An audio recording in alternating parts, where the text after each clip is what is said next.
Hola, muy buenas noches. El día de hoy vamos a presentar la sustentación del parcial de sistemas digitales. El grupo es conformado por Pedro Luis Noriega y quien les habla, Angie Luciana Obregón Sarabia. Iniciamos explicando el punto 2.a, en donde nos piden los intervalos que son, determinamos tres intervalos de 0 a 1.6, 1.6 a 3.3 y 3.3 a 5, en donde gracias al despeje de la frecuencia, tomando en cuenta la cantidad de los ciclos, podemos obtener el periodo de cada una que se representa en la función impulso que se puede ver a continuación. En el punto B, como nos piden por medio del U00 de un estudiante determinar los valores, tomamos que por medio de las divisiones sucesivas, los resultados del bit menos representativo al más representativo para obtener este valor binario. Luego de esto, para obtener el hexadecimal, por el reemplazo individual de cada dígito a su equivalente, lo podremos obtener, o también por divisiones sucesivas, como se puede ver a continuación. Esto se realiza de igual forma con el paso a octal.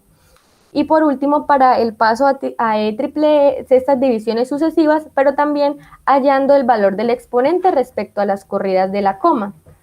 En el siguiente punto, en donde nos presentan las compuertas, entendemos que son 4 compuertas, en donde AND se presenta cuando todos son activos, OR en donde se presenta una activa, el XOR es una entrada contraria y la NOT es una negadora.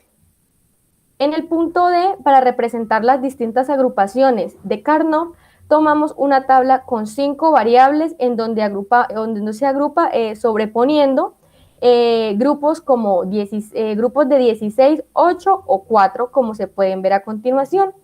También aclaramos que el no interesa, pues son esas entradas que no suceden o son inválidas y no se van a tomar en cuenta.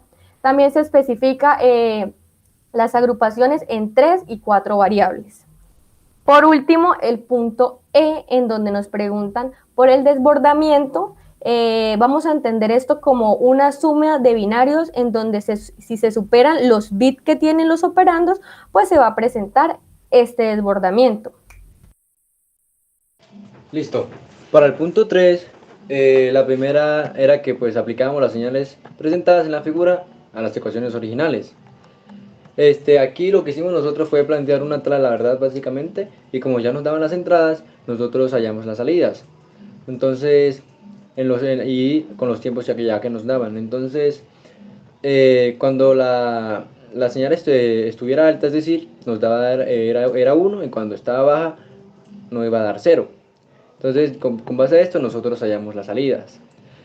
Para la reducción por álgebra booleana, nosotros, para esta simplificación, nosotros nos basamos en teoremas como son el teorema de idempotencia, absorción, asociativa, y leyes de Morgan. Finalmente, pues nosotros usamos propiedades como distributiva, pues como se puede observar en las dos simplificaciones, y pues para ordenar la ecuación, pues finalmente se usó fue la propiedad conmutativa.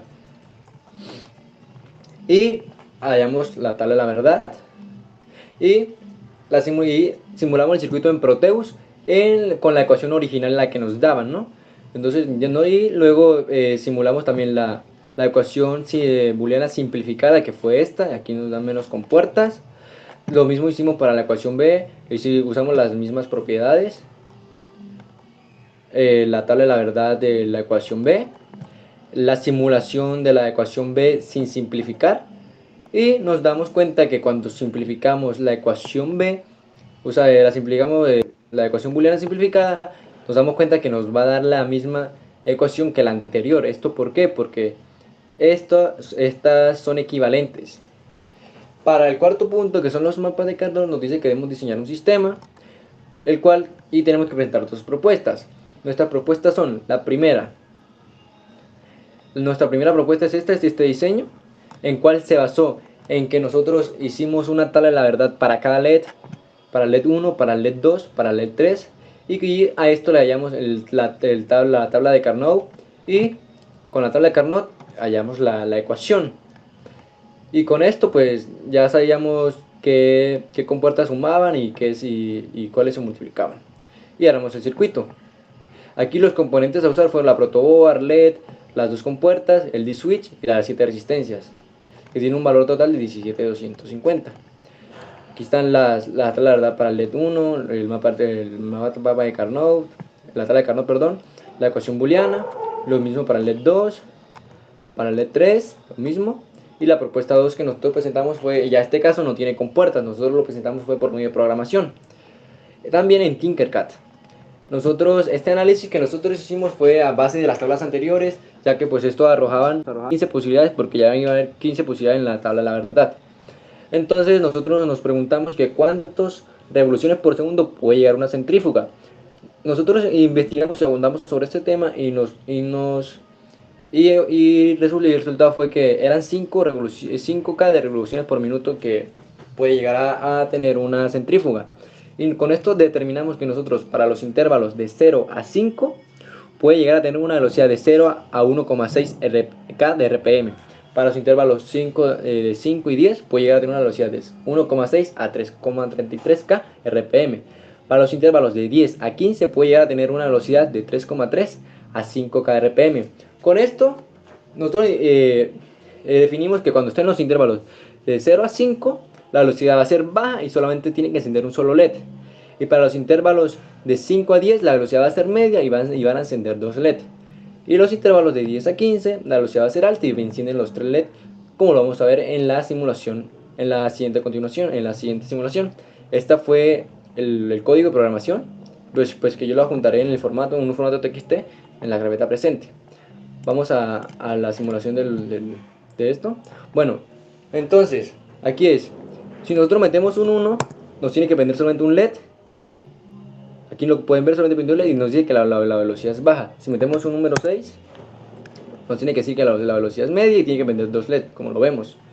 Si ponemos 11, nos tiene que medir los 3 LED y decir que la velocidad es alta, como lo pueden ver. Y aquí, en la más económica, pues la más asequible, tenemos que funcionen los mismos, pues con la verdad, haciendo las diferentes combinaciones van a prender los LED. Entonces, eso sería todo. A continuación, las conclusiones del parcial. Ya para finalizar, como aprendizaje, conclusiones o experiencias, pues entendemos que adquirimos el conocimiento de las expresiones numéricas, pues para representar diferentes cantidades, ya sean en decimal, binario, octal o hexadecimal. También pues la comprensión de esta relación entre las entradas y las salidas. Además de ello, representar las compuertas lógicas, pues ¿para qué? Pues para generar estos circuitos lógicos analizados mediante el álgebra booleana. Y por último, y muy importante, que es que adquirimos conocimiento en la interpretación de las tablas de la verdad, las tablas de Carnot y los circuitos lógicos, como lo pudimos presentar en este parcial, comprendiendo que estos tienen su equivalencia. Muchas gracias por la atención prestada.